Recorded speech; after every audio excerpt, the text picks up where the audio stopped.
Hey, you. Yeah, you. See this game? It's a good game. It's called Ghost Runner. If you haven't played it, hear me out. If you have, stick around. There's a puppet show at the end. Kinky.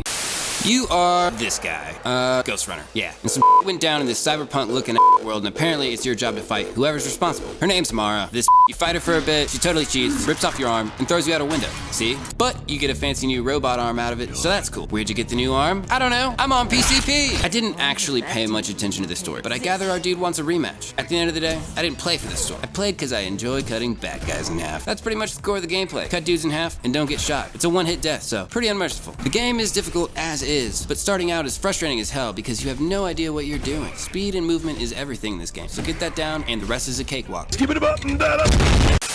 As you progress, you'll get 4 different offensive abilities for taking out baddies and access to various stat buffs for your character. This is an area where Ghost Runner really stands out. The progression system is Tetris-based. I've never seen such a creative use of a retro game like Tetris. Each stat buff has a shape and you a select amount of room to fit your upgrade shapes upon. You get access to more shapes and more room to work as you progress, but if you use your space well and get creative with your shape placement, you can rock up to 5 to 6 upgrades at a time. Unfortunately, if you're a big old dummy, you'll be walking around with about half that. Sorry. Big time. Wowza. I taste it for the rest of the day.